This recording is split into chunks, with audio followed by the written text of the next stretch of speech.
그 자료를 먼저 한번 보시면요. 맨 앞판에 있는 게 이제 맨 앞에는 있는 게 공통교육과정의 중1, 3의 이제 전체 그 내용 체계가 되는 거죠. 바뀐 내용 체계. 그래서 다시 한번 왼쪽에 영역 5개, 핵심 개념, 그쵸? 그 다음에 이제 일반화된 지식. 그러니까 일반화된 지식은 이제 옛날에는 이렇게 안 했는데 지금은 이렇게 쉽게 명제식으로 풀어줘가지고 이렇게 해서 뭐 어떻게 확장시키자 이렇게. 그러니까 뭐 수를 지금 배우는 다항식을 보면 문자를 통해 수량 관계를 일반화하면서 산술에서 대수로 이행해서 수에 대한 사칙 연산, 소인수 분해는 다항식으로 확장되어 적용된다. 이렇게 그냥 예전에는 다항식 이랬다면 지금 이렇게 풀어서 설명을 해주는 그 부분하고 그 다음에 이제 이게 별책에서는 다 글로 나와 있는 걸 이렇게 한 장에 이렇게 정리가 된 거라 이게 좋고요. 그 다음에 이제 기능으로 가서 마지막에 우리 이제 학생들이 도달할 점, 목표 달성, 이제 뭐 표현을 한다든가 문제 해결하기나 활용하기나 검토하기를 이제 해결할 수 있는 학생이 되는 그런 목표 달성이 기능인데요.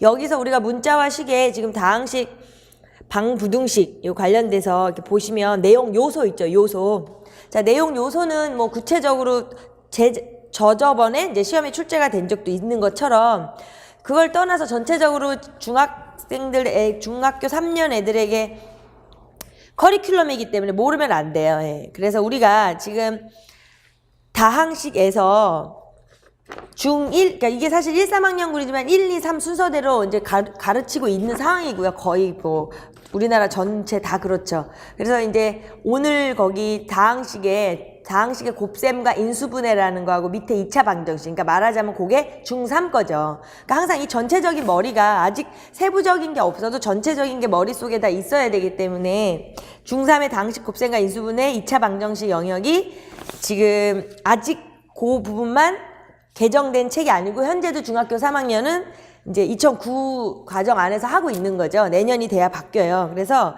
지금 우리 자료 묶음에도 개정되지 않은 이제 교과서예요. 그래서 사실은 2015 개정에서 지금 해당하는 그 영역의 가장 큰 차이점이 다 곱셈 공식과 인수분해가 묶어 있어야 되잖아요. 네, 근데 이제 그게 되게 그렇지 않고 있어요. 그래서 중3 지도서 부분은 지금 거기 안에 이제 이 커리큘럼에 맞춰서 볼 수가 조금 다른 점이기 때문에 그냥 그건 무시하고 거기에서 좀 중요한 것들만 이렇게 확인만 하고 넘어갈 거고요. 예. 그러니까 사실은 아직 이제 한 학년 남았는데 좀 나올 확률이 떨어지죠. 예. 원래 내년이 돼야 나오니까 사실은 뭐 그냥 각자 알아서 봐도 되고 이런 정도인데요. 그래도 이 올해 처음으로 해보는 이 지도서를 천천히 보면서 꼼꼼히 다 보려고 하는 거기 때문에 굳이 뭐 막 진도에 쫓이고 이러는 게 아니니까 그냥 한번 보기는 볼게요. 그러니까 중3 걸 먼저 간단히 보고 고1 넘어가서는 이제 그건 개정된 거 넣어드린 거거든요. 그래서 그건 자세히 보는데 전체적으로 지금 앞에 내용체계에 대한 게 중학교 거 전체니까 딱 그 머릿속에 이제 넣으시고요. 예. 그래서 지금 우리가 문자와식 그러니까 대수지도의 뒷부분이 남은 거고, 특히 이제 인강으로 듣는 분은 이제 우리 거기에 올라가는 게 이게 처음에 말한 것처럼 똑같은 또 말이지만 빡 끊어지지 않고 천천히 제대로 디테일하게 보고 싶어서 지금 대수를 또 더 5번 할 수도 있고 함수를 더 할 수도 있고 해서 이렇게 가는 거니까 그거는 이제 뭐 아니 왜 뭐 월이 바뀌었는데 계속 대수냐 이렇게 생각 안 하시면 돼요. 자, 일단 그래서 한 장 넘겨보시면 자료에 한 장 넘겨보시면 그 앞에 내용 체계에 관련된 거를 이제 거기에 성취 기준으로 이렇게 해놓은 거죠. 그러니까 말하자면 네모 1, 2, 3, 4, 5, 6이 있잖아요. 거기서 네모 1, 2가 이제 중학교 1학년 애들의 우리가 앞에서 했고요. 예, 3, 4가 이제 중학교 2학년 거 했고요. 예, 그 다음에 4, 5, 6이 이제 지금 보는 거예요. 그래서 아직 책은 없지만 다항식의 곱셈과 인수분해, 예, 그거 할 수 있는 정도의 수준, 그 다음에 2차 방정식을 푸는 게 지금 중3에 나와 있는 거고, 학습 요소. 이제 가, 나, 다를 항상 중요시 여겨야 된다 그랬죠? 가, 나, 다. 학습 요소와 유의사항과 평가 방법의 유의사항, 가, 나, 다. 항상 그 가, 나, 다가 머릿속에 있어야 돼요. 그래서 이제 기본적인 이론을 들으시는 분들이 이거를 나중에 듣지 않고 지금 현재 같이 듣고 있는 사람들 있잖아요. 그런 분들은 도움이 확 돼요. 예. 어제 들은 소리 오늘 또 듣고 막 계속 들으니까 기억에 남아요, 진짜. 그래서 그게 제일 좋아요. 나중에 두었다가, 이렇게 묵혀뒀다가 인감으로 들으면 안 좋아요. 자, 아무튼, 예. 그래서 지금 학습 요소에서, 학습 요소는 눈에 익혀두라고 얘기는 했지만, 이제 이 지도서를 볼 때는 지금 제가 줄을 나눠 놨어요. 처음에 그 위에 이제 1학년, 그러니까 말하자면 1학년에서 하는 이제 대입부터 동요항까지 찾아내는 거. 아니, 그러니까 1학년도 1학년인데 그 밑에 1차 방정식도 1학년까지 배우는 건데, 그러니까 이 내용으로 이렇게 제가 줄을 나눠 놨어요. 처음에 이제 그 동요항까지 찾는 방법, 그 다음에 1차 방정식을 하는 방법, 그 다음에 이제 중3까지 2학년 전개해서 인수분해해서 근해 공식까지 가게 되는 그 용어들이니까 옛날로 말하면 용어와 기호인데 그냥 이제 그런 것들 눈에 익혀 두셔야 된다는 거죠. 자, 그러면서 우리가 지금 볼 부분에서는 인수분해, 완전제곱식, 2차 방정식, 중근, 근해 공식이잖아요. 그러니까 조금 그 부분을 이제 염두에 두는 거죠.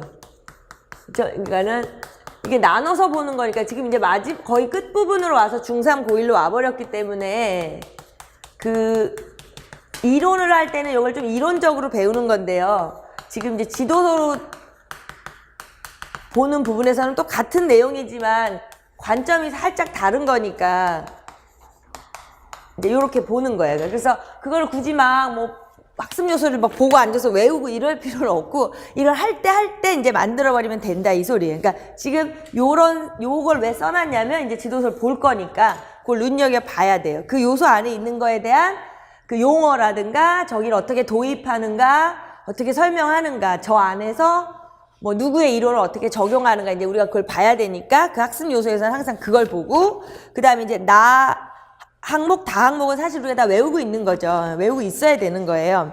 근데 이제 맨날 까먹기 때문에 반복을 하면 이제 결국엔 내 거가 되니까 지금 나 항목에서 먼저 그걸 확인하고 지도서로 넘어가야 되니까 나 항목을 보시면서 자, 나 항목에서 빈칸을 위주로 보시면서 뭐 생각나시는 분 다 이제 거의 생각이 날 거예요. 그리고 안 나도 이제 보면은 또 되는 거니까 일단 1번에서 이제 사실은 1번부터 거는 이제 앞에 건데 앞에서 정리를 안 했기 때문에 그냥 지금 볼게요. 그래서 이제 다양한 상황에서 문자의 필요성과 유용성을 인식한다는 그 1번에서 지겹지만 다양한 상황이 나오면서 필요성, 유용성을 알게 하는 그 부분이죠. 그래서 이제 평가 영역하고 따지면 태도 및 실천을 평가하는 가치, 유용성, 필요성 뭐 이런 걸 보는 거죠. 그러니까 이제 보면 이제 완전히 기계적으로 그렇게 나오시면 돼요. 반응이. 그 다음에 이제 문자와 일상 언어의 공통점, 차이점. 그러니까 문자하고 수하고의 차이점. 문자와 우리가 대화할 때 쓰는 일상 언어의 차이점. 똑같은 점. 그거를 우리가 이제 했어요, 앞에서. 그러니까 그걸 찾아보게 하고 이제 서로 이제 문자의 특징을 이해하게 한다 이런 거죠. 그러니까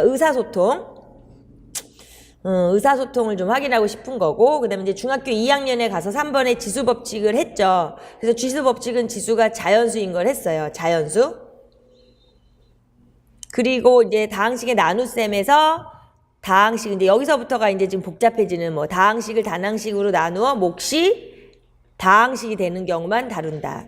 그 몫이 다항식이 되는 것만 다루는 걸 하는 거죠. 이러한 것들이 지금 나 항목에 이제 우리 뭐 별책에는 그게 번호로 안 돼 있는데 제가 일부러 이 나눠드린 자를 항상 번호로 만들어요. 그 번호로 만드는 이유가 사실은 그거를 기억해야 돼서 그래요. 그러니까 지금 이게 가항목 학습 요소고요. 그렇죠? 그 다음에 나 항목에 나오는 거여서 이게 나 항목은 사실 엄청 중요한 거라 우리가 외워야 되는 거잖아요. 그래서 나 항목이 몇 개인가 좀 유치해도 어쩔 수가 없어요. 12개거든요. 그래서 저는 번호를 이렇게 다 붙여놓은 이유가 번호를 통해서 외워야 나중에 이제 머릿속에 남아요.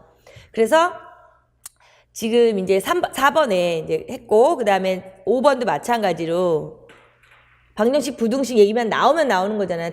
다양한 상황을 통해서 도입을 하고, 여러 가지 방법으로 풀고, 더 나은 방법으로 풀고, 뭐 설명을 해보게 하고, 이런 거. 그러니까 이제 이 안에서 그럼 평가하고 싶은 게 뭐냐고 물으면 한번 천천히 생각을 해보면요. 다양한 상황을 도입해서 여러 가지 방법으로 푼다 이러한 거기 때문에 사실 창의융합이에요. 지금 얘기하는 게 평가하고 싶은 게 창의융합도 볼 수 있고요. 방정식, 부등식의 풀이기 때문에 문제 해결은 당연히 보고요. 설명해보게 하는 거니까 의사소통도 당연히 보고요. 그다음에 태도 및 실천도 당연히 보는 거예요. 왜냐면 이제 필요성을 인식하는 거니까. 그럼 무조건 그래요. 그냥 공식처럼 그래요. 공식처럼. 변경되지 않으니까, 예. 뭐 그러한 것들을 볼 수 있고요. 예.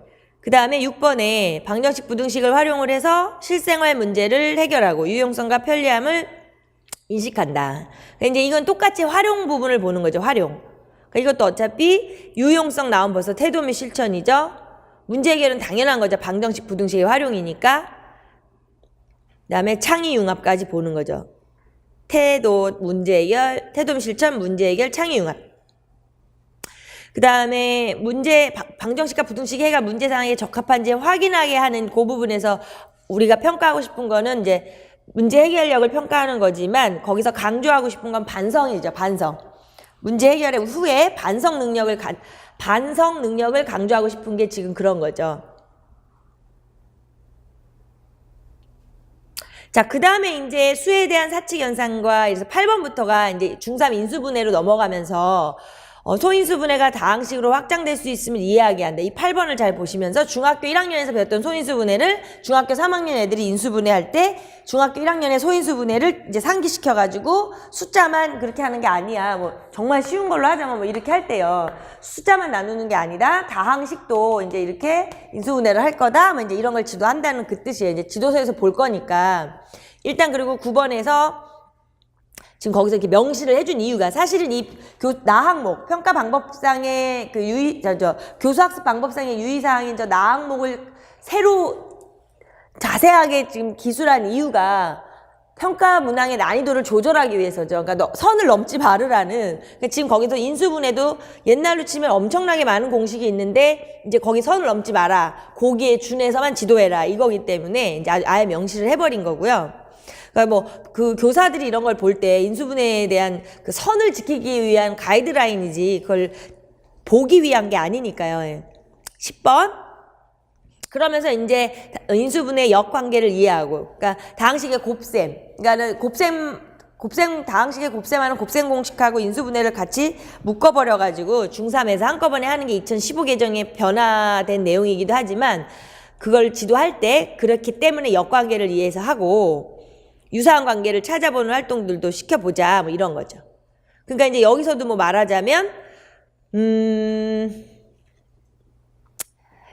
태도 및 실천하고 의사소통은 기본적으로 들어가는 거예요. 뭐 유사한 관계를 찾아보고 활동을 하게 하고 이렇게 하니까 의사소통하고 태도 및 실천을 평가하고 싶은 거고, 그 다음에 그 역관계를 이용하여 문제를 해결하는 거에서는 사실은 추론 능력, 뭐 창의 융합 이런 걸 다 평가할 수 있는 거예요. 예.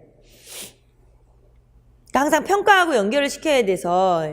그래서 기본적으로 누구나 갖고 있는 별책이 있으시잖아요. 처음에 이론반 들으시거나 할 때 1월 1, 2월에 받으신 분도 있고 그 별책이 있으면 그 별책 하나는 거기다가 이거 다 정리해 놓으셨을 거 아니에요. 옆에 평가랑 이런 거랑. 그래서 그건 잘 보존해서 두껍지 않으니까 그걸 들고 다니면 편하긴 해요. 예. 자, 그 다음에 실수인 경우만 다룬다. 2차 방정식의 해가 실수인 경우만 다루는 경우를 이제 중3에서 하는 거. 그 다음에 제가 여기다가는 빈칸을 안 쳤지만 시계값, 좌변, 우변, 양변, 2차식, 전개식, 연립 1차 방정식, 소거, 가감법, 대입법 이런 거 이제 학습 용어에서 다 사라진 거죠. 그렇지만 교수 학습상에서는 쓸 수 있는 거예요. 그러니까 그래도 눈여겨서 한 번씩 보시면서 그 다음에 이제 평가 방법의 유의사항을 할 때 뭐 당연한 얘기지만 예, 그래도 이건 기억해야 돼. 이 평가 방법의 유의사항에서 뭘 다루지 않는 것들이 이제 복잡한 거를 다루지 않는 거랑 아예 다루지 않는 거랑 없어져 버린 거랑 이런 것들은 잘 구분을 하시겠지만 그래도 기억을 해야 돼요. 뭐 일단은 그 뭐 활용하는 복잡한 문제, 뭐 계산 복잡한 문제 안 한다. 이거는 뭐 다 알고 있으니까 특별히 걱정스럽지 않은데 뭐 근각예수와의 관계 자체가 사라졌다는 거죠. 중학생에서. 예. 고등학교 1학년도 되게 간단하게 다루는 거고 공식 외워서 애들이 문제만 푸니까 기계적으로 문제만 푸니까 없애버렸다 이렇게 생각하시면 되는데 이렇게 보시면서도 항상 눈여겨봐야 된다고요. 완전히 복잡한 문제를 안 다룬다는 거랑 완전히 없어져 버린 거랑 이런 걸. 그래서 이 12가지가 아니죠. 오늘은 지금 이제 9번에 9번에 예를 들어 이제 인수분해 거기서부터 하는 상황인데 아까 말한 것처럼 중3 지도서는 새 거가 아니고 그래서 이제 변경이 될 거기 때문에 간단하게만 한번 볼게요. 그래서 지도서에 그 큰 글씨 61이 있어요. 그러니까 막 쭉 넘기시다 보면 뒷부분에 지도서가 있는데 인수분해의 뜻이라는 거기가 있어요. 그래서 여기서는 이제 조금 지도를 하는 스타일 뭐 이런 것만 간단히 그냥 밑줄을 치고 넘어갈 거예요. 그래서 자, 아까 첫 번째 일단 인수와 인수분해에 대한 개념을 애들이 아까 이걸 얘기해 놓은 이유가 그 가항목에서 학습 요소에서 나오는 것들에 관련된 것이 교과서상에 어떻게 자리 잡고 있나 이거를 이제 한번 보시면 돼요. 그래서 지금 그 애들이 막 얘기하고 이제 이런 식으로 하면서 도입을 하는 게 보여요. 예. 앞에서 이미 소인수분해나 전개분해 이런 걸 많이 했잖아요. 예. 그래서 그 애들 밑에 지도 방법에 소인수분해를 통하여 다항식의 인수분해를 이해할 수 있고 곱셈 공식과 인수분해 공식의 관계를 생각해 보게 한다. 그런 식으로 가면서 이제 뭐 인수분해 단원에서 가장 많이 나오는 그 교구죠. 교구, 사각형 교구 같은 걸로 활동을 통해서 확인하게 하는 그런 거. 그래서 우리가 이제 사실은 이제 브루너 이론 얘기할 때 여기가 많이 인용이 됐었죠. 예. 근데 이제 일단 지금은 이게 저기가 아니라서 가항목, 학습 요소 항목이 있는 걸 살펴볼게요. 그 바닥에 있죠. 예. 그 인수를 그렇게 이야기하고 있죠. 교과서에서. 하나의 다항식을 2개 이상의 다항식의 곱으로 나타낼 때 각각의 식을 처음 식의 인수라고 한다라고 밑줄 치시면서 인수를 교과서 상에서 이렇게 확인하고 있는 거 우리가 지도서로 보는 거예요. 예. 학습 요소 안에 있는 거를 확인을 다시 한번 하는 거고요. 인수 분해까지 같이 나와 있죠. 그래서 하나의 다항식을 2개 이상의 인수의 곱으로 나타내는 것을 그 다항식의 인수분해라고 한다라고 하는 인수하고 인수분해를 거기서 그렇게 접근하고 있는 그러한 것들만 좀 확인을 하고 넘어갈 거예요. 이거는 좀 그래서요. 자, 그래서 이런 식으로 이제 뭐 전개하고 인수분해에서 공통 인수를 묶여서 이렇게 지도를 하는 부분이 있어요. 예. 그리고 나서요, 이제 넘어갈 거예요. 예, 넘어가서 그 64라고 하는 데가 있어. 인수분해 공식으로 나오는 게 뭐 특별히 변하지는 않았을 거예요. 지도하는 게 새로운 내년의 교과서도. 근데 이제 구성만 좀 바뀌겠죠. 구성 좀 바뀌고 문제가 좀 쉬워지고 뭐 이렇게. 그래서 이제 여기서는 아까 저기 학습 요소에서 말하는 완전 제곱식을 이제 보여주려고 하는 데예요. 그래서 완전 제곱식을 하기 위하여 거기 생각해 봅시다의 그 상자 넓이로 이용을 해가지고 이제 애들이 활동을 시켜서 인수분해 공식을 구체적으로 가르치는 거죠. 예. 그래서 왼쪽에 64쪽에서의 흐름이 이제 인수분해 그 왼쪽에 거기 그 64쪽에 위에 그러니까 이게 이제 그거를요 제가 1번은 1번인데 이렇게 조금 칙칙칙칙 이렇게 생겼어요. 예. 그 뾰족뾰족 1번이에요. 예, 동글뱅이 1번이 아니라 그 뾰족뾰족 1번에 대한 지도 방법에 왼쪽 밑 구석에 있잖아요. 예, 거기 보시면 인수분해 공식을 형식화 동글뱅이 치시고요. 하기에 앞서 다양한 방법을 이용하여 직관적 동글뱅이 쳐놓을게요. 그러니까 결국에는 사실은요. 여기 문자화식에서 인수분해 공식이랑 공식을 지도하는 궁극적인 목적은 사실 인수분해 공식 갖고 빨리 인수분해 하는 거를 시켜야 돼요. 왜? 방정식을 지도해야 하니까. 그래서 그게 목적이긴 한데 그 지도하는 그 지도 교수법 자체를 처음에 이제 너무 성급한 형식화를 하면 안 되니까 교구 같은 걸 활용하여 이제 직관적으로 하고 있다. 그냥 그걸 우리 알기만 하면 된다고요. 그냥 직관적으로 이렇게 교구를 통해서 하다가 결국에는 형식화하고 싶어서 가고 있는 거다. 그냥 이렇게만 보시고요. 자, 그래서 오른쪽 65쪽으로 와서 이제 그 칙칙칙 3, 4번 그 여자의 위에 있고 이제 맨 위에 보시면 있잖아요. 거기서 보면 칙칙칙 4번을 보시면 거기서 이제 그런 것처럼 여러 가지 완전 제곱식이 있죠. 그런 것처럼 다항식의 제곱으로 이루어진 식이나 이 식의 수를 곱한 식을 뭐 숫자 2를 곱해도 되고 여튼 다항식 전체 제곱이잖아요. A 더하기 3 전체의 제곱 이렇게 그러한 형태를 완전 제곱식이라고 한다라는 완전 제곱식에 대한 얘기를 거기서 하고 있어요. 예. 그러니까 완전 제곱식의 도입을 어떻게 보는가 이걸 하는 거예요. 지금은 그거만 확인할 거예요. 중3 거에서는. 그래서 그 밑에 보면 이제 뭐 예제를 통해서 애들한테 완전 제곱식 이제 확인하고 있는 게 있는 거예요. 그래서 오른쪽에 4번에 A 더하기 A 플러스 마이너스 B 전체 제곱의 꼴의 식이나 이 식의 수를 곱한 식을 완전 제곱식. 이때 곱하는 상수는 어떤 수의 제곱이 아니어도 된다. 그 다음에 5번에 완전 제곱식의 뜻을 알고 완전 제곱식을 만드는 과정을 동글뱅이 쳐보세요. 과정을 확실히 이해하도록 지도한다. 자, 그 이제 왜 그러느냐면요. 그 바로 밑에 이렇게 박스 뭐 밑줄을 치시던지 뭐 약간 좀 중요하게 표시해 놓으세요. 완전 제곱식은 2차 방정식에서 해를 구하거나 근해 공식을 유도하는 데 이용되고 2차 방정식에서 축과 꼭지점의 좌표를 구하고 최대값, 최소값을 구하는 데 이용된다. 세 가지 일을 해야 되거든요. 예. 2차 방정식 해 구할 때도 완전 제곱식 쓰죠. 근해 공식 유도할 때도 쓰죠. 말하자면 꼭지점 할 때도 쓰죠. 그러니까 이 세 가지를 위하여 이 완전 제곱식이 사실은 우리 별거 아닌 것 같은데 이거 되게 많이 유용하게 쓰이잖아요. 우리 학교 다닐 때도. 예. 그래서 되게 편리한 방법이고 중요한 방법이에요. 중요한 방법. 그렇지만 사실은 상당히 형식적이죠. 상당히 뭐 애들 솔직히 말하면 이유 없어요. 예. 이유 없이 그냥 그거에 좀 형식화에 적응을 해야 되는데 자, 그래서 그게 이제 그걸 우리는 아니까 이제 그런 걸 근거가 어디 있냐라고 본다면 이제 거기 예제 2번하고 밑에 모둠 활동에 근거가 나와 있잖아요. 그냥 애들한테 우리도 막 이거 왜 어렸을 때 배울 때 막 이렇게 하잖아. 막 이거 반의 제곱을 해. 막 이렇게도 하고 만약에 막 이러면 이거 반의 제곱을 해. 그러면 반이 4분의 1이니까 막 이렇게 하고 막 이런 거 했었잖아요. 그런 형식적인 얘기가 거기 예제이랑 모둠 활동에 이제 근거가 있는데 우리는 이제 그게 중요한 게 아니라 5번에서 하는 얘기. 완전 제곱식을 어떻게 적용하고 무엇 때문에 이제 이렇게 지도한다는 고기를 5번에 오른쪽에 지금 얘기했어요. 세 가지. 2차 방정식 해, 근해 공식 유도, 최대 최소 구할 때 이렇게. 뭐 그런 식으로 이제 하고 있고요. 근데 여러 가지의 그 다음에는요. 계속해서 여러 가지의 인수분해 공식을 지도하는 거예요. 네, 중3 애들한테 우리가 이제 쭉쭉 넘겨 보시면 뭐 합차 공식이라든가 뭐 이런 거 있잖아요. 그렇게 배웠던 것들, 예, 그러한 것들을 막 이렇게 쭉쭉쭉 지도를 하고 있는 거예요. 자, 그래가지고 어디까지 넘어가시면 69쪽으로 가서요. 거기 보면은 이제 진짜 말 그대로 우리가 인수분해를 하는 그 방식을 지도하는 게 거기 나와 있는 거죠. 완전히 형식화, 기호화하고 있는 게 있어요.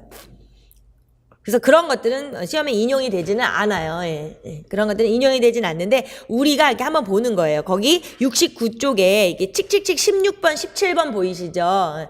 그런 식으로 인수분해의 공식을 학생들에게 형식적으로 이제 부과하고 있는 거죠. 근데 그렇게 하기 위하여 앞에 막 아까 교구하고 막 뭐 블럭을 놀고 활동을 하고 이렇게 하는 거예요. 직관적인 일을 하다가 형식적으로 가서 결국에는 이제 인수분해 공식을 이렇게 지도한다. 이렇게까지만 봐두세요. 지금 이 중3 지도서에서는요. 그래서 거기 16번, 17번에서 인수분해 공식을 완벽하게 이렇게 이제 하는구나. 근데 사실은 뭐 인수분해 공식 그렇게 외워서 썼죠, 뭐 우리도. 예. 근데 그런 얘기고요. 사실은 이제 그 말이 뭐냐면 이제 뒤에 가면서 이제 활용하는 문제 이렇게 있는데 70조 지도서 70으로 보면 뭐 거기 왜 왼쪽에 줄치시라는 게 아니라 19번 같은 데 보면 뭐 공식에 의존하기보다 원리를 이해하여 인수분해를 인수분해할 수 있도록 지도한다 이렇게 하지만 사실 인수분해 공식이 다잖아요. 예. 자, 여튼 근데 이제 그거는 우리끼리 하는 얘기고 가장 중요한 건 직관적인 이제 지도를 통하여 이게 언제나 그런 거잖아요. 이 어려운 형식적인 거를 가기 위하여 직관적 근데 이 안에 어떤 활동을 시킬 수도 있고요. 그 다음에 지금처럼 시각적인 자료가 있을 수도 있고요. 예. 그 다음에 물론 공학적 도구도 이용하면 좋을 수도 있고요. 예. 이러한 다양한 방법을 통하여 결국에는 이제 형식화, 연역화를 시키는 거잖아요. 그러니까 이게 어쩔 수 없죠, 뭐. 그러니까 이러한 걸로 가고 있는 과정이 전체 우리나라 교과서의 전체 100%예요, 그냥. 그래서 그런 흐름을 알고 있으니까 이제 중3에서 이런 얘기를 하고 인수분해 활용하는 것도 뭐 있고 그래요. 그거는 이제 아까 말한 대로 그렇게 확인만 할 거예요. 자, 그래서 이제 넘겨서 2차 방정식 단원을 한번 보세요. 지금 세 과정의 2차 방정식인데 이것도 이제 비슷한데 2차 방정식에서도 마찬가지로 아까 얘기한 것처럼 2차 방정식이랑 중근 근해 공식을 이제 적용하는 걸 보시면 이 중학교 1학년에서 1차 방정식이라는 뜻을 배워서 1차 방정식 푸는 거, 뭐 해를 찾는 거 이런 거에 얼추 조금 익숙해져 있는 애들이니까 79쪽에 가서 보시면 이제 뭐 얘기나 이런 걸 통해서 이제 배운다는 거죠. 그래서 그 밑에 칙칙칙칙 1번을 보시면 79쪽에 칙칙칙 1번을 보시면 이제 등식의 우변의 모든 항을 좌변으로 이항하여 정리하면 그렇게 된다. 그럼 이제 애들이 그걸 다 알아요. 2차식이라는 건. 그래서 2차식 이퀄 제로의 꼴로 나타내어지는 방정식을 x에 관한 2차 방정식이라 한다. 라면서 밑에 이제 정리한 거 있죠. 그래서 2차 방정식에 대한 얘기를 그런 식으로 접근을 하면서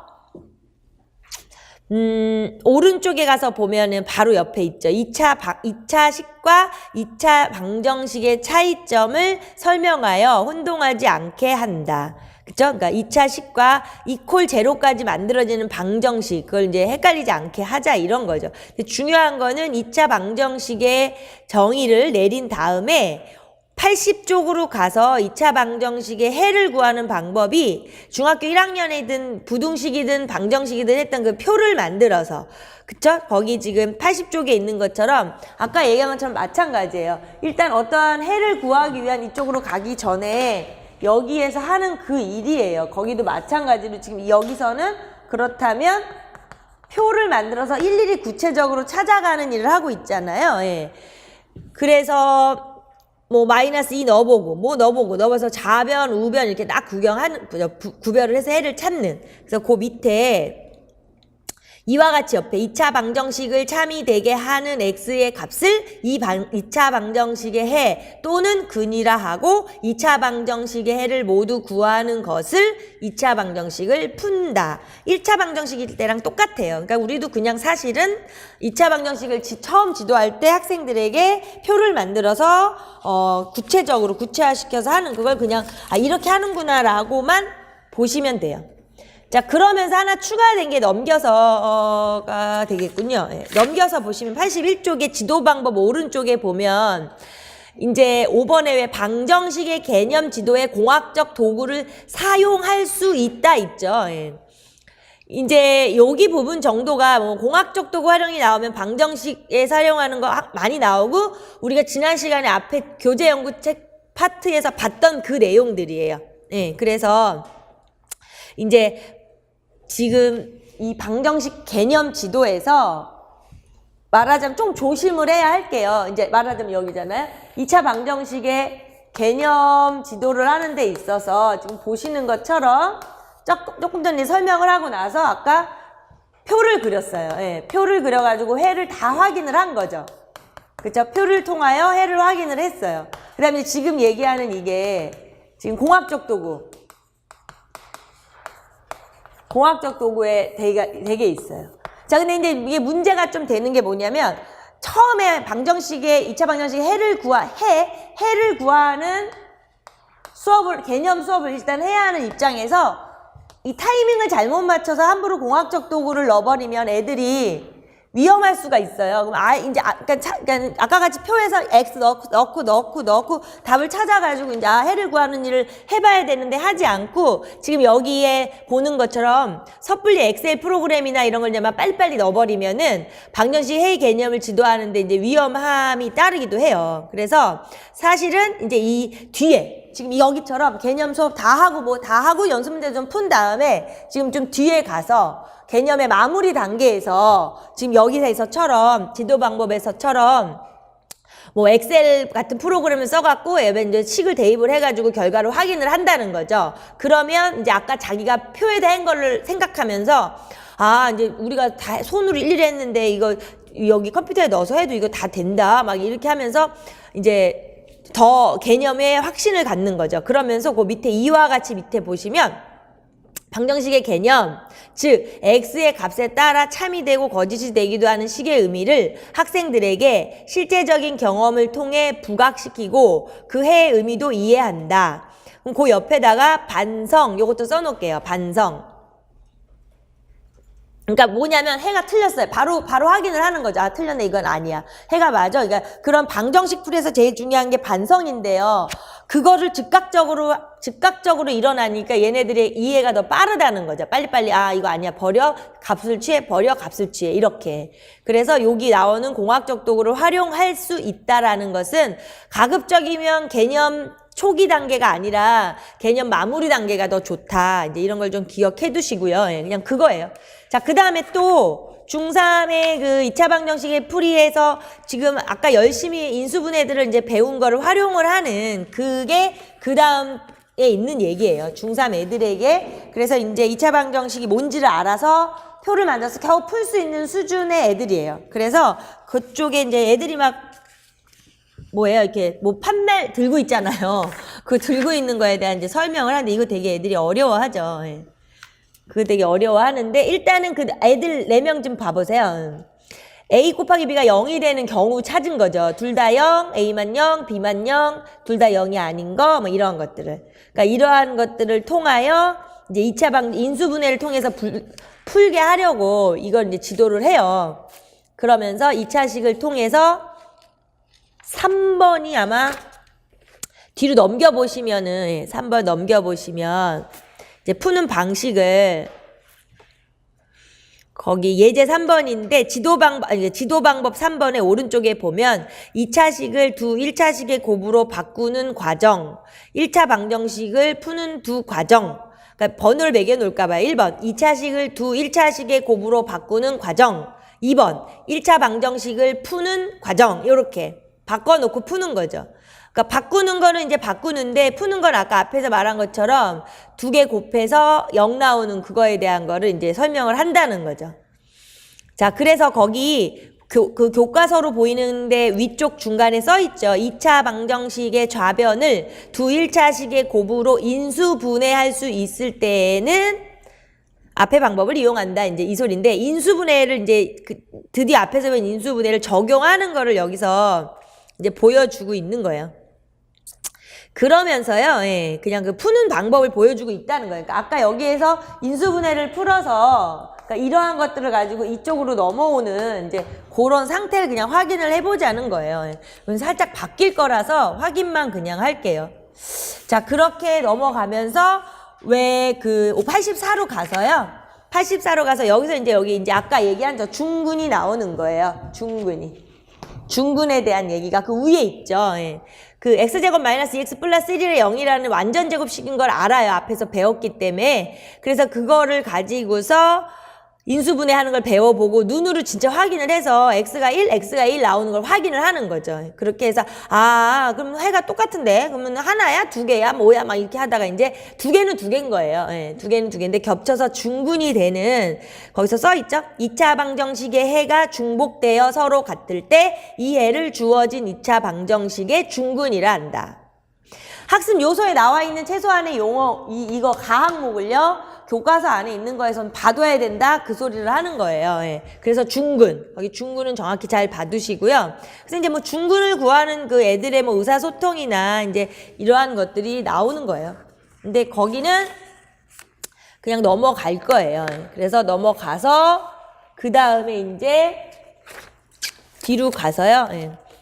여자애가 있는 87쪽까지 갈 거예요. 2차 방정식의 근해 공식 거기 가서 자, 중학교 3학년에서 근해 공식을 유도해요. 예. 그리고 아까 얘기한 게 근해 공식 유도하기 위해서 또 완전 제곱식을 좀 지도해야 된다 그 얘기를 했었어요. 그래서 그 여자애가 있는 데서 이게 이제 우리 지난 시간 교재 연구 봤을 때도 앞에서 봤어요.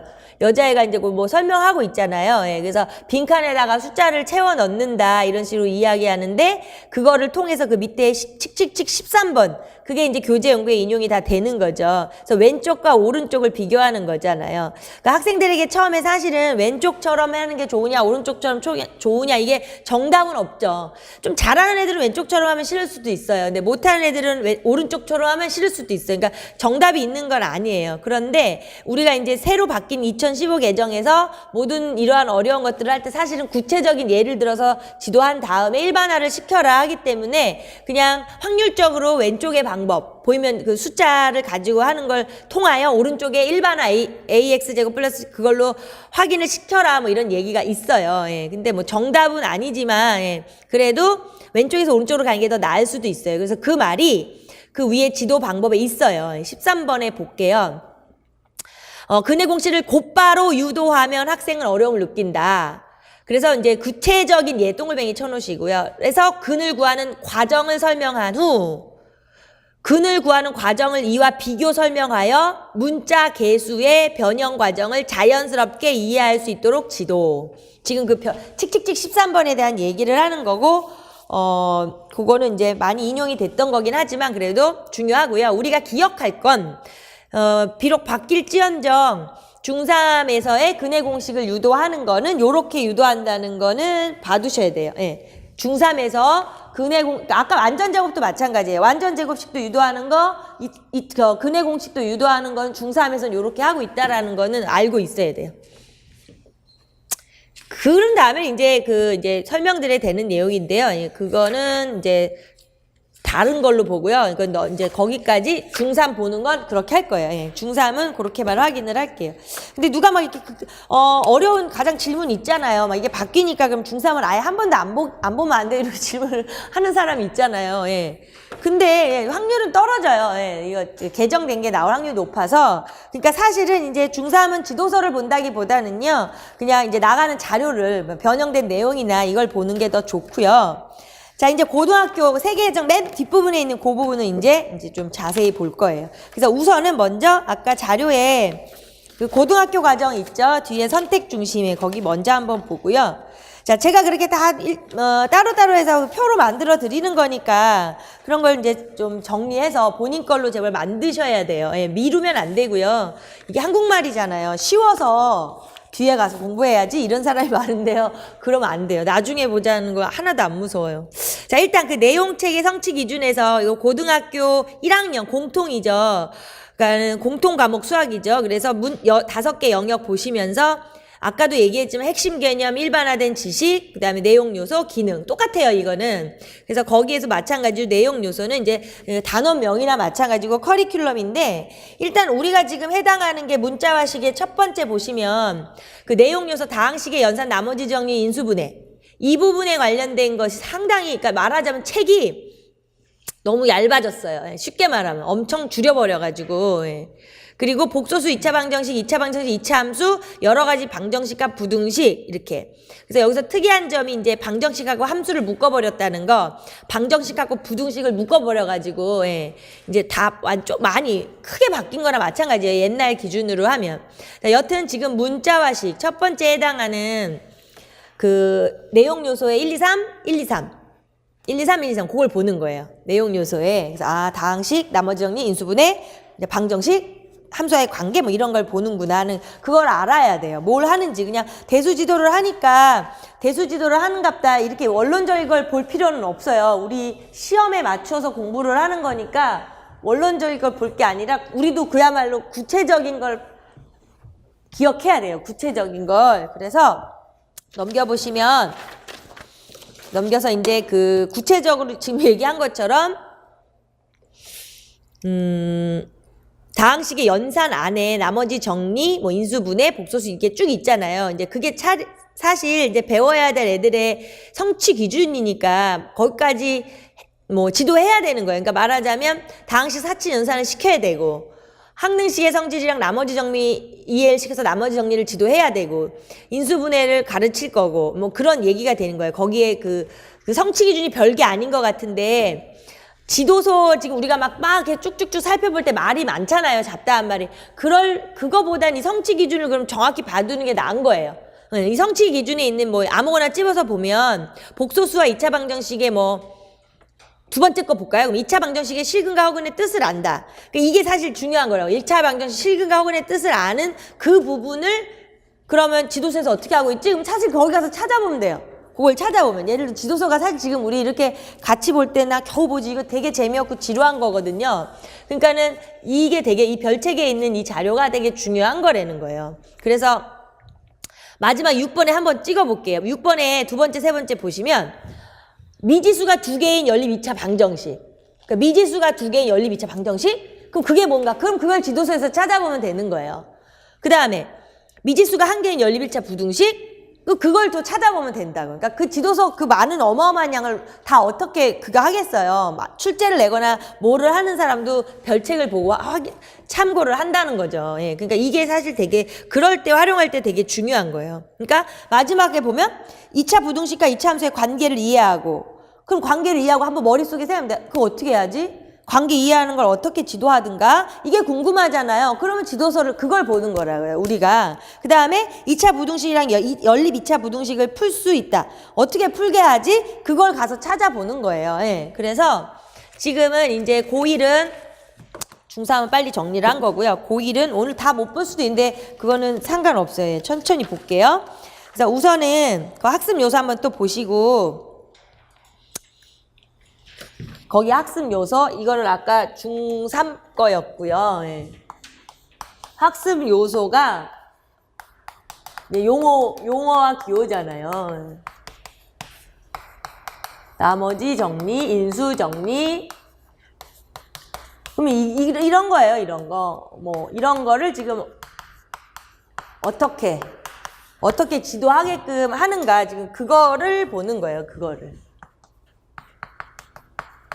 우리가 학교를 다녔잖아요. 학교를 다녀서 이게 다 알아요. 예, 다 아는 내용인데 우린 지금 그 아는 걸 보는 게 아니라 그거를 이제 지도해야 되는데, 지도하는 거는 학교에 나중에 임용돼 있어서 할 부분이고, 지금은 시험을 봐야 되니까 거기에 맞춰서 봐야 돼요. 그러니까 다 입장이 달라요. 예. 아이고. 그러니까 요렇게 지금 요쪽 파트 그렇게 뜯어서 봐야 되기 때문에, 그 다음에 이제 근으로 넘어갔을 때 좀 구분 좀 하고 싶어서 색깔을 바꾸는데요. 헉은 뭐 판별식, 최대값, 최소값, 그 다음에 연립부등식, 그 다음에 이제 거기 뭐 기호는 그냥 냅둘게요. 네, 뭐 요렇게. 요런 상태예요. 그러니까 전체적인 흐름으로 우리가 그걸 지도서 안에서 어떻게 볼 것이냐 이건데, 자, 뒤에 또 먼저 보고 넘어갈게요. 예, 마지막 쪽에 조립제법은 다항식을 단항식으로 나누는 연산과 연계하여 지도해라. 그렇게 진짜 하는 거니까요. 예, 그리고 여기서 더 중요한 건 이제 조립제법도 예전에는요, 아까 그 근해 공식 하는 것처럼 예를 들어서 뭐 이렇게 막 이런 조립제법이 나오면 막 이렇게 놓고 막 이런 식으로 일반화를 시켜서 막 지도한 다음에 나중에 문제를 풀었는데, 지금은 이제 그러지 말고 구체적인 예를 통해서 지도해라, 이렇게 바뀌어버렸죠. 이거 교수법 자체가 조금 진짜 2009, 2015 넘어오면서 많이 바뀌었어요. 예. 조금 더 이제 쉬운 수학으로 가는데, 그 다음에 인수분해도 또 마찬가지로 이제 그 지정을 해줬고, 그 다음에 3번 다항식의 곱셈과 인수분해는 중학교에서 학습한 내용을 토대로 고등학교에서 추가된 내용을 이해하게 한다. 자, 이게 특별히 뭐 대단한 말은 아닌데 중요한 말이에요. 예, 뭐든지 3번처럼 자꾸 하는 이유가 중복을 막는 거예요. 중복을 막고요. 예, 경감을 시키고요. 학습 부담을. 중복을 안 하겠다. 그 다음에 좀 줄이겠다는 거예요. 옛날에는 중학교 때 걸 다 하고 또 고등학교 걸 하고 이렇게. 예. 그러니까 중복을 막겠다는 걸로 항상 중학교 거의 기본 끌고 가면서 고등학교에 추가된 내용을 새로 한다. 중복을 방지하겠다는 거고, 그 다음에 이제 조금 경감을 하겠다는 거고, 그러면서 또 하나, 연계성. 네, 그 3번에서는 되게 그런 것들이 되게 중요한 거예요. 그걸 보면서 분석할 수 있어야 돼요. 그냥 3번을 읽으면서 당연하지. 중학교 때 배운 거 그럼 가지고 이해해서 고등학교 때 거 하는 거 아니야? 그건 그냥 한국말을 이해한 거고요. 예, 이렇게 중복을 하지 않겠다. 경감시키는 증거를 남기겠다. 연계성을 하겠다. 또 수학 내적인 연결성도 하겠다. 이런 거죠. 뭐 더 추가하면은 수학 내적인 연결성. 이 둘이 좀 다른 거예요. 예. 그런 차이가 있어요. 3번 같은 말을 보면서 그런 생각을 하는 게 중요하지, 당연한 얘기를 해 이러면 안 돼요. 예. 4번 방정식은 개수가 실수인 것만 다룬다.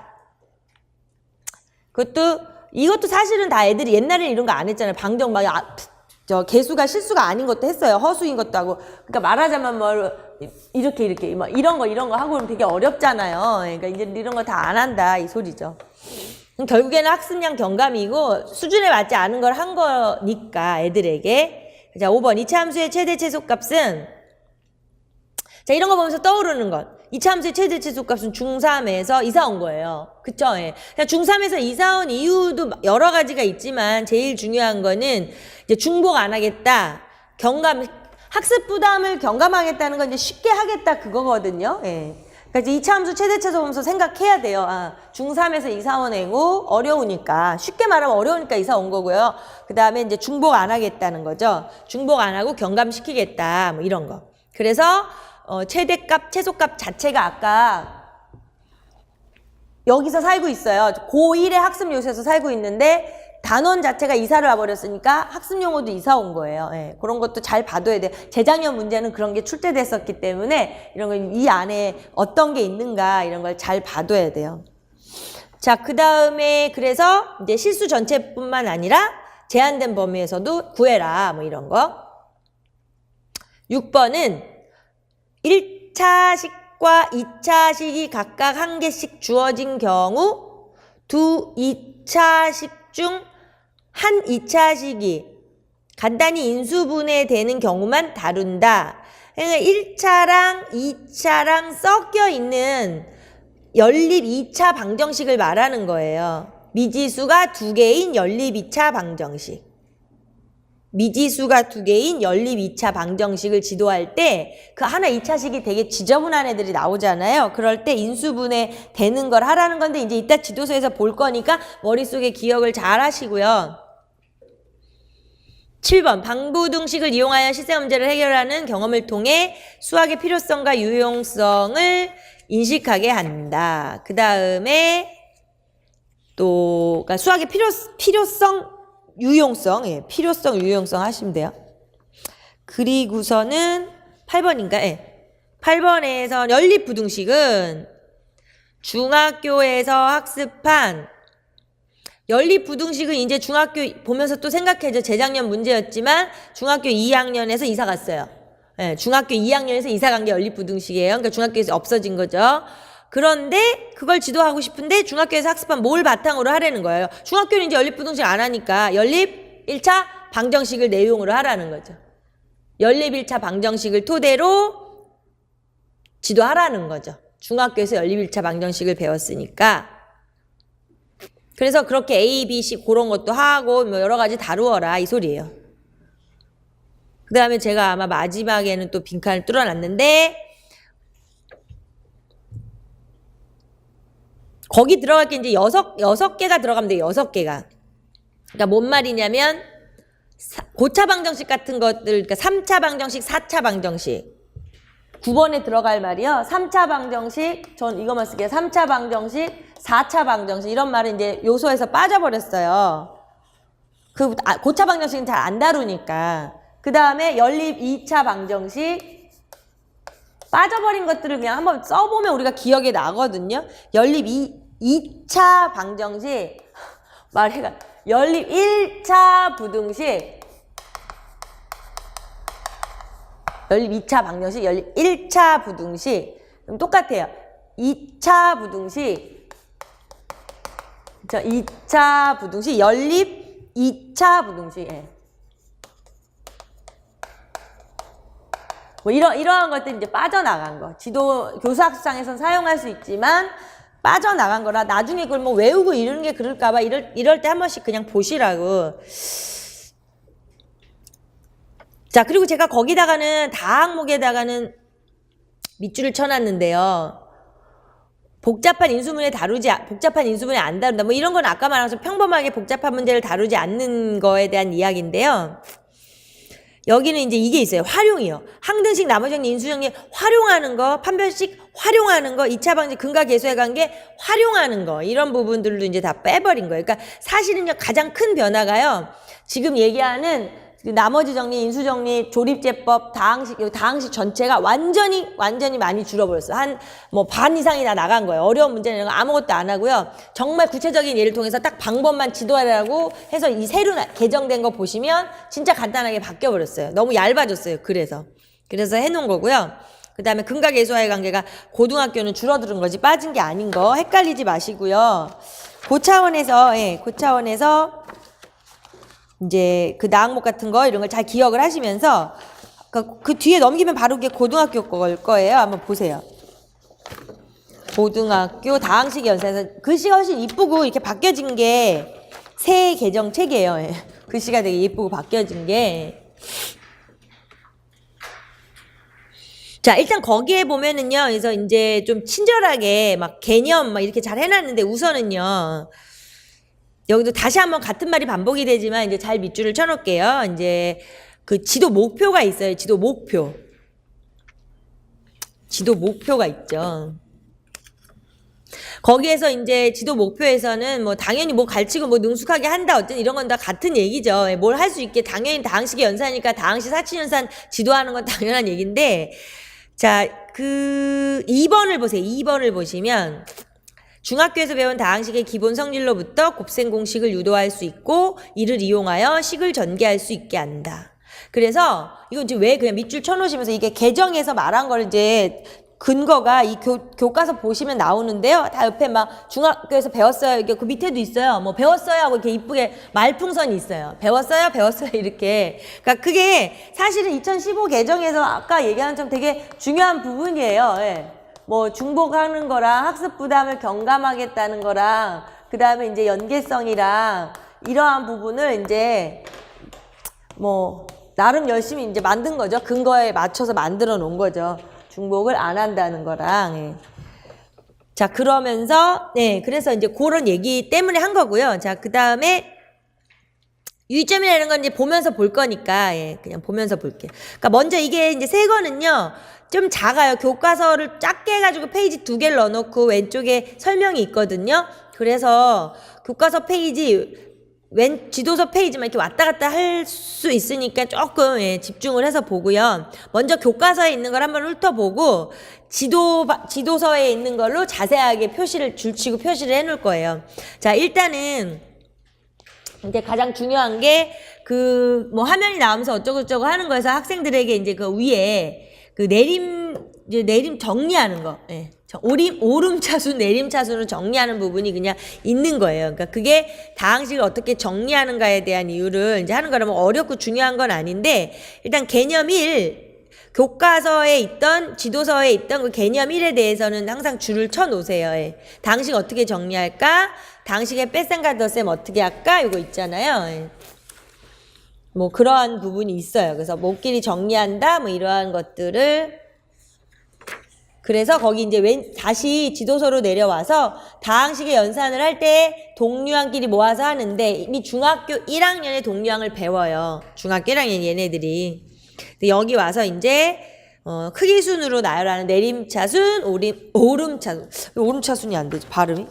자, 그런 걸 한다는 거예요. 그래서 뭐 여긴 뭐 복잡하고 어려운 건 아니지만 자, 우리가 계속해서 교육 과정에서 명시하는 거하고 확인을 하면서 가야 돼요. 그래서 넘어가셔서 여기 이제 사칙연산을 지도하는 거니까 보시다시피 왼쪽에 말풍선이 많아요. 배웠어요? 배웠어요. 이게 많아요. 그래서 그냥 그런 걸 그냥 우리도 같이 확인하면 돼요.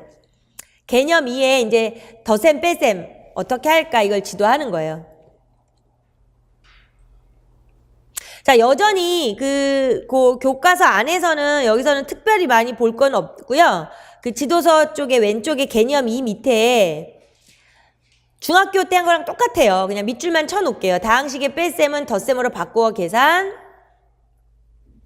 그 다음에 이제 다항식의 덧셈에 대한 교환 결합 법칙이 성립을 하지만 다항식의 뺄셈에서는 교환 결합 법칙 성립하지 않는 거, 그런 거를 정확하게 꼬집고 있어야 돼요. 우리 스스로가 알아야죠.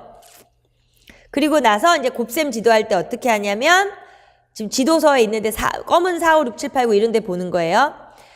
교환 결합 분배 그렇게만 밑줄 치고, 그 다음에 곱셈은 5번의 곱셈은 분배 법칙 이용하여 전개한 다음 동류항끼리 모아서 내림차순. 분배, 전개, 동류항, 내림차순. 다 애들은 어려운 말이에요. 우리나 익숙한 거지.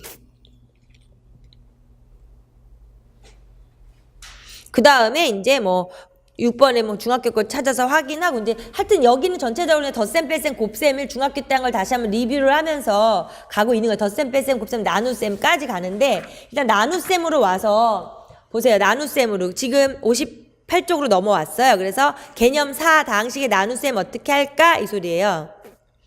그래서 다항식의 나눗셈을 어떻게 할까 거기는 그 여자 만화 그림 밑에 한번 보세요. 예, 다항식의 나눗셈을 할 때는 두 다항식을 내림차순으로 정리하여 자연수의 나눗셈과 같은 방법으로 한다라는 그 구체적으로 거기 보면 135 나누기 7 있죠. 예, 이것도 마찬가지예요. 이 그림 자체도 박스를 쳐놓으시고요. 다항식의 나눗셈 지도할 때도 숫자 먼저 나누기를 해서 왼쪽으로 이렇게 식으로 넘어올 수 있다는 거죠. 그게 더 좋을 수도 있다는 거죠. 애들이 어려워하니까. 그래서 그 박스 쳐놓으시고요. 다항식의 나눗셈을 처음 지도할 때 그렇게 한다는 거 그냥 기억을 하면 되겠죠. 구체적인 수를 통해서 한 다음에 식으로 넘어온다. 이렇게 봐두세요. 자, 그러면서 그 밑에 이제 교과서 보고 있는 거예요. 그 밑에 보면은 이제 12번으로 써 있잖아요. A는 BQ 플러스 R에서 왜 뭐 몫이 Q고 뭐 나머지가 R이고 이런 걸 할 때 자, R의 차수는 나머지의 차수는 B의 차수보다 낮다. 특히 나머지가 0이면 나누어 떨어진다고 한다. 이제 이런 거를 애들이 그 예를 통하여 정리한 다음에 이제 확장시켜서 가야 되는 거죠. 확장시켜서 가는 게 그래서 이제 거기 지금 한 대가 뭐냐면 첫 번째가 이제 요거는 학습 요소를 써놓은 건데 다항식의 연산을 아주 기초적인 연산을 먼저 했어요. 예. 근데 그게 왜 그런 거냐면 이제 나머지 정리, 인수 정리 이쪽으로 건너가기 위한 기초예요. 중학교 때 한 걸 거의 복습하는 거나 마찬가지예요. 그래서 뭐 그건 뭐 특별히 어렵거나 까탈스러운 게 없고요. 넘어가셔서 왜 나머지 정리가 있죠. 예. 이제 이게 처음 나오는 거예요. 고등학생 애들한테. 그러니까 되게 어려워하죠, 여기서.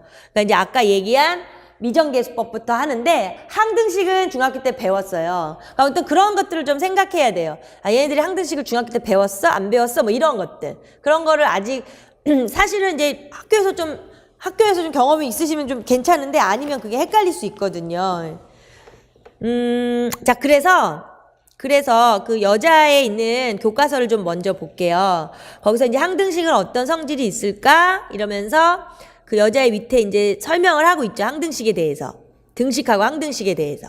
그래서 거기에 등식하고 항등식에 대해서 배운 건 배우지만 그래도 다시 한번 이제 그 등식의 x에 대한 항등식에 대한 조건을 알아보자 하면서 설명하고 있잖아요. 그래서 x에 대한 항등식이면 x에 어떤 값을 대입해도 항상 성립해. 그래서 x가 0이면 0을 대입하면 c는 0이야. 막 이렇게 하면서 설명하는 부분 있잖아요. 예. 이게 되게 어려워하죠, 애들이. 이제 그 설명하는 그 부분에 대한 설명을 왼쪽에 지도서로 내려올게요. 그리고 거기서 보면 항등식은 등식에 포함된 문자에 어떤 수를 대입하여도 항상 성립하는 등식. 그 다음에 항등식은 특정 문자와 반드시 관련됨을 이해. 그러니까 이제 예를 들자면 거기 모든 x에 대해, 모든 x에 대해, 모든 k에 대해, 모든 l에 대해 뭐 이러한 것들을 언급해줘야 된다 이런 얘기예요. 자, 그러면서 다시 오른쪽에 교과서로 가서요. 그렇게 항등식에 대한 조건을 정확하게 배운 애들한테 이제 그 항등식의 성질 밑에 있죠. 항등식의 뜻과 성질을 이용하여 등식에서 미지의 개수를 정하는 방법을 미정계수법이라고 한다. 미정계수법에는 양변의 동류항의 개수를 비교하는 방법과 양변의 문자에 적당한 수를 대입하는 방법. 밑줄 쳐놓으시고요. 뭐 개수 비교법, 수치 대입법 우리 어렸을 때만 이렇게 배우던 것들인데요. 자, 일단 그래서 전체적으로 다항식의 연산에 대한 부분을 지도한 다음에 항등식에 대한 걸 배우고서 항등식을 가지고서 이제 이 미정계수법 찾는 방법을 얘기하고 있는 거기는 이제 잘 밑줄을 잘 쳐 놓으세요. 그래서 미정계수법 구하는 두 가지 방법에 대해서 언급을 하고 있는 거예요. 그래서 뭐 이제 예제나 이런 것들은 그런 설명들을 하니까 우리는 그런 거는 안 보고요. 예. 말하자면 수치 대입법, 배수 비교법 이런 얘기를 하고 있는 거예요. 자, 그래서요. 그래서 오른쪽으로 다시 지도서 설명 3번으로 연결을 해서요. 미지수 x에 대한 방정식을 x의 값에 따라 참일 수도 있고 거짓일 수도 있는 등식으로 정의하고 하항 등식을 모든 x의 값에 대하여 항상 참이 되는 등식으로 정의하면 방정식이면서 항등식인 등식이 존재하지 않아 독립적인 개념이 되지만 x 이퀄 x 플러스 1과 같은 등식은 방정식도 아니고 항등식도 아니다. 애들 되게 헷갈리겠죠. 그런데 방정식을 미지수 x가 포함된 등식으로 정의하면 항등식은 방정식의 특수한 경우가 되고 해가 없는 등식도 방정식에 포함되어 방정식을 이와 같이 정의하기도 한다. 그러니까 결론이 뭐냐면요. 따라서 옆에 주어진 등식이 방정식인지 항등식인지를 구분하는 것보다 항등식의 성질을 이해하도록 지도한다를 밑줄 쳐놓으시고요. 예, 중요 밑줄을 쳐놓으세요. 사실 옛날에 이거 교수법이 안 그랬어요. 옛날에는 지금 위에 것처럼 했어요. 위에 지금 설명. 그러니까 사실 그 위에 설명은 너무 장황하기는 한데 그건 그냥 우리만 알아놓으면 되는데요. 학생들한테 위에 것처럼 했기 때문에 뭐 항등식하고 방정식만 나오면 쥐가 나오고 항등식이랬다 방정식이랬다 방정식이랬다 항등식이랬다 막 이러는 거예요. 그러니까 그걸 굳이 그렇게 하지 말고 지금처럼 그냥 그걸 구분시키지 말라는 거예요. 항등식의 성질을 이해하는 데만 집중을 하라 이 소리예요. 왜? 그 위에 것처럼 어렵죠. 지금 애들은 어렵죠. 그 말이. 그래서 거기 부분을 조금 중요 표시해 놓으시고요. 예. 뭐 나오고 안 나오고를 떠나고 되게 중요한 얘기예요.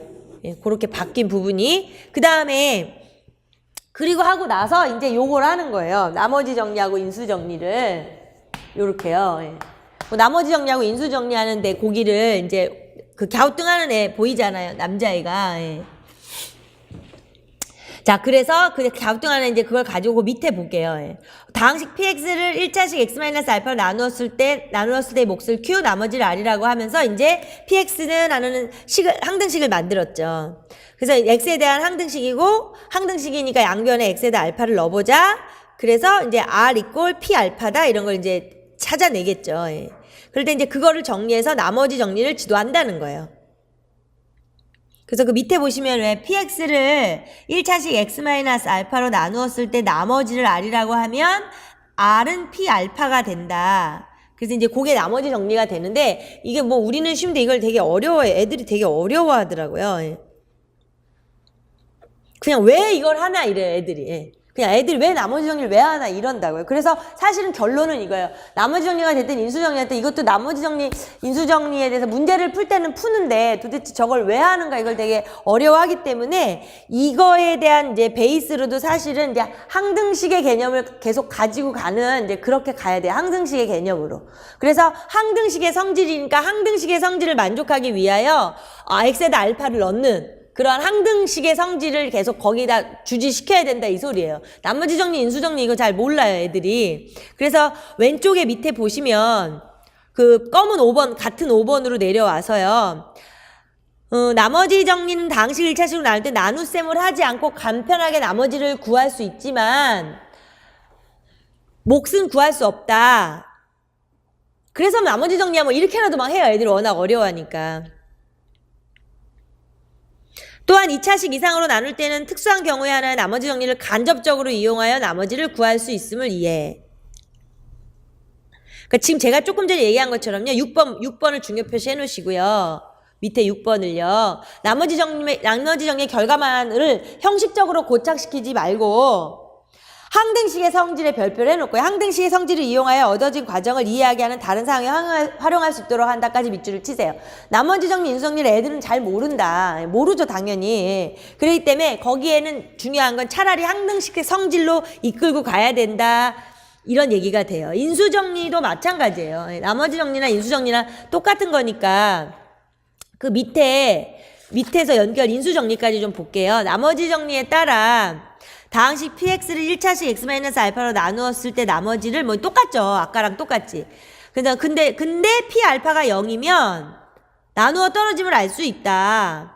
그러니까 나누어 떨어지니까 나머지가 없으니까 p 알파가 0이다. 이렇게 설명을 할 거 아니에요. 애들한테. 그리고 나서 이제 건너가서 또 인수 정리를 하는 거예요. 그래서 인수 정리는 뭐다? 이렇게 거기 표현이 지금 교과서 7번으로 되어 있잖아요. 그러니까 이제 애들이 나머지 정리를 모르거든요. 잘. 근데 인수 정리 얘기하잖아요. 그럼 더 몰라요. 그럼 둘 다 모르고 막 그렇게 되는 거예요. 예. 그래서 거기 넘어오신데 검은 7번 설명을 보면 인수정리는 나머지 정리에서 나머지가 0이 되는 특수한 경우이므로 나머지 정리와 연계하여 지도하고 조립제법과 함께 3차식, 4차식의 인수분해 이용되고 3차, 4차 방정식 푸는데 활용되므로 그 개념을 이해하고 활용할 수 있도록 한다. 이 소리잖아요. 그래서 사실은 방정식 풀 때 나머지 정리, 인수 정리는 잘 써먹는데 애들은 그걸 모른다는 거예요. 그러니까 우리 이제 지도법에서는 항등식의 성질을 이해시켜서 접근시킬 수밖에 없다. 지금 그 소리예요. 그러면서 그 밑에 조립제법 하는 거 있잖아요. 그러니까 조립제법 아까 다항식의 나눗셈 하는 거하고요. 여기에 교과서 22쪽이라고 보이는데 왜 조립제법이 무엇인가라고 하는데 그 9번에 나눗셈 하는 거하고 11번에 조립제법 하는 거에는 이제 박스를 이렇게 쳐놓으세요. 예. 그래서 그렇게 지도를 하고 있거든요. 예. 그래서 이제 일단 박스는 먼저 치고요. 일단 박스를 치고요. 위에 9번에서 박스를 치면서 이제 다항식 나눗셈을 얘네들이 아니까 나눗셈을 하는 거예요. 하면서 뭐 이제 몫이 있고 이게 계산을 해가지고 나머지가 뭐 16 이렇게 나오는 것까지 다 활동을 하는 거잖아요. 예. 그럼 이제 그걸 가지고 너무 복잡하고 힘들고 지저분하니까 좀 간편하게 하자 이러면서 밑에 11번을 보시면 11번 박스 쳐놓으시고 앞에 개수들을 가지고 이제 자리를 마련하잖아요. 2-3, 5, 2 해서 뭐 만들고 그 기능적인 걸 지도한다 이 소리예요. 우리가 지금 조립제법을 할 필요는 없으니까 애들에게 조립제법을 지도할 때 어떻게 한다? 구체적인 예로 한다. 지금 우린 사실 그게 더 중요해요. 조립제법을 할 때 구체적인 예로 지도를 하는데 워낙 어려워하기 때문에 그래서 구체적인 예를 지도를 할 때도 9번처럼 다항식의 나눗셈이랑 비교해가면서 연계해가면서 11번에 그 기능을 가르쳐주는 거예요. 사실 그거 되게 기능적인 거잖아요. 예. 그 왜 이래? 이렇게 뭐 할 수가 없는 거죠. 방법을 가르쳐주는 거니까. 그래서 그 왼쪽에 보시면 조립제법을 이용하여 이제 왼쪽으로 넘어가서 밑줄 쳐놓을게요. 아니 저 8번은 안 해도 돼요. 뭐 이제 누가 그랬다는 얘기고요. 지금 9번에 조립제법은 x에 대한 다항식을 x-알파로 나누었을 때 못과 나머지를 간단하게 구할 수 있는 방법까지 밑줄 치고요. 애들이 그러죠. 그거 왜요? 이 복잡한 거 왜요? 이러면 답이 그거예요. 그냥 좀 더 쉽게 계산하려고 그래. 이거밖에 없는 거죠. 뭐 그거고 밑에 10번으로 내려가서 이제 구분을 하는 거죠. 1차식으로 나눌 때 나머지만 구할 땐 나머지 정리, 못과 나머지를 구할 땐 조립제법. 2차식 이상으로 나눌 때도 조립제법. 이게 편해 하고 어떤 우리가 이제 정리를 해주는 거죠. 그리고선 이제 그 기능적인 거 설명하는 거라 그거는 그냥 읽어보시면 되고요. 그게 이제 그런 식으로 지도를 하고 있다는 얘기예요. 근데 교육과정에서 이야기하는 거는 여기에서 복잡한 거랑 어려운 거 하나도 하지 말고 애들에게 구체적인 예를 들어서 간단히 해라. 이게 사실은 한마디예요. 다른 말은 없어요. 교육과정에서는 그렇게 얘기하는데 교수학습상의 이제 상황을 우리가 여기 들어가서 살펴보는 거예요. 그럴 때 얘네들을 어떻게 도입하고 있는가 하는데 다 저기 할 수가 없기 때문에 학습 요소에 나오는 걸 위주로 살펴보면 된다 이 소리예요. 그리고 조금 뭐 중요한 그 박스를 쳐놓으라는 것들 하고, 그러니까 여기서의 핵심적인 거는 되게 많이 학습량을 경감을 시켜버렸고, 어려운 일반적이고 형식적인 교수법을 다 빼버리고 구체적으로 예를 들어서 접근을 하는 걸로 바뀌었다는 거를 좀 눈여겨보시면은 돼요. 예. 그래서 그런 상태로 충분히 연습을 한 다음에 이제 애들이 중학교 때 배웠던 거에 확장을 해서 인수분해로 가는 거예요. 그 인수분해로 넘어가는 거예요. 그 뒤에 보시면 이제 마지막에 인수분해가 있어요. 그래서 인수분해라는 건 중학교 때 알잖아요. 그러니까 이제 넘어가서 여기에서 하는 거는 정말 추가되는 몇 가지만 있는 거예요. 근데 그게 넘겨서 보시면 이제 개념 1에서 곱셈 공식을 이용하여 다항식을 어떻게 인수분해할까 이렇게 되어 있잖아요. 예. 그래서 걔네들이 이제 왼쪽하고 오른쪽에서 예전에 그 생각을 해야 돼요. 중학교 때 평면에 있는 거에 넓이를 가지고 이제 곱셈 공식을 활용을 해서 했죠. 여기 이제 남자 여자애들이 있는데 보시면 부피로 바뀌는 거죠. 왜냐하면 곱셈 공식 자체를 제곱에서 3차 것까지 확장하는 거라 그냥 부피로 바뀌었다는 거. 그래서 하나씩 확장을 해가고 있다라는 거를 그러니까 고등학교 애들한테는 이렇게 하는구나. 그냥 이렇게만 아시면 돼요. 예. 그래서 그 여자랑 남자랑 막 그런 식으로 얘기를 하면서 결국에는 아까 그 문서상에서 나왔던 여기서도 딱 이렇게 명시했던 거 있잖아요. 그 요거 추가적으로 인수분해 지도해라라고 하는 거. 예. 그러니까 그 3차에 관련된 거 하는 거를 이 부피로 접근을 한다라는 것만 아시면 돼요. 예. 그래서 뭐 부피로 한다 이런 얘기가 있고요. 그러면서 이제 그 밑에 인수분해 공식 있는 거 뭐 옆에 또 뭐 배웠어요 뭐 이런 거 있잖아요. 그러니까 중학교 때 배웠던 거를 근데 사실은 안 그럴 수 있어요. 현장에서는 애들이 까먹었나 뭐 이래서 더 할 수는 있지만 이 교재상에서는 이제 빼버리고 정말 왼쪽에 말풍선으로 중학교 때 배웠어요. 이걸로 다 넣어버린 거예요. 예. 그러면서 그게 이제 인수분해가 전개 역연산이라는 거 이제 애들한테 확인을 시키면서 예. 옛날에 배웠던 공식을 뭐 일깨우고 뭐 이런 얘기를 해야 되겠죠. 그래서 거기서 3개짜리 말하자면 3차 공식으로 쓰는 거를 부피로 한다는 거 하나랑 그 다음에 오른쪽으로 넘어가서 조금 복잡한 애 4차가 되는 애는 치환을 한다는 거. 그게 이제 치환을 이용하여 인수분해 하는 거. 3차 하는 거랑 치환하는 거랑 그런 거. 그리고 문제는 아까 여기서 배웠던 나머지 정리나 인수정리 조립제법 같은 걸 가지고 인수분해 하는 거. 그렇게 배운다는 거예요. 구조가 그래요. 그냥 고1에서는. 그러니까는 많지가 않아요. 그러니까는 이제 고차식의 인수분해를 하는 거는 앞에서 배웠던 나머지 정리, 인수정리 조립제법 가지고 확인을 한다라고 해서 마지막에 거기 오른쪽에 교과서 28페이지에 개념 2 자체에 인수정리를 이용하여 다항식을 어떻게 인수분해할까 있죠. 예. 거기 전체에다 이렇게 크게 박스를 쳐놓을게요. 나중에 이걸 이제 한번 보실 거잖아요. 이제 복습을 하실 때 그런 걸 위주로 보시라는 거죠. 나중에 혼자 보실 때 이걸 다 보라고 하는 게 아니라 이 시간은 그 시간이에요. 그래서 우리가 같이 찝어드리고 표시해 놓은 거를 나중에 확인하시라는 거니까 나중에는 이제 그 옆에 잡다한 설명들을 보지 않게끔 시간을 절약하셔야 되니까 그래서 박스 쳐놓으시고요. 거기 이제 4번에 보면 박스 친데 3차 이상의 다항식이 1차식인 인수를 갖는 경우에 인수정리를 이용하여 인수를 찾고 조립제법으로 몫을 구하여 다항식을 인수분해하면 편하다라고 하면서 거기 마찬가지로 기능적인 거를 가르쳐주고 있는 거잖아요. 그러니까 그렇게 기술적인 걸 가르쳐주고 있는 그 방법을 보시면 돼요. 우리가 지금 조립제법을 할 필요는 없고요. 예. 그러니까 그게 지금 첫 번째 하는 얘기가 되고요. 그 다음에가 이제 그게 큰 단원이에요. 예. 문자식에서 이 방정식으로 넘어가기 전에 그런 얘기라 다시 한번 이게 아까 나눠드린 문서가 낱장으로 가니까 그 애랑 이 또 나눠드린 이 묶음의 책이랑 연결을 해도 되고요. 아니면 그게 너무 많아진다면 별책, 처음에 배운 별책이 있죠. 누구나 별책이랑 이거랑 들고 이렇게 연결을 하는 게 더 편할 수도 있어요. 이게 자꾸 너덜너덜 해질 수도 있잖아요. 한 5분만 있다가 할게요. 5분만 있다가 방정식 뒷부분만 좀 볼게요.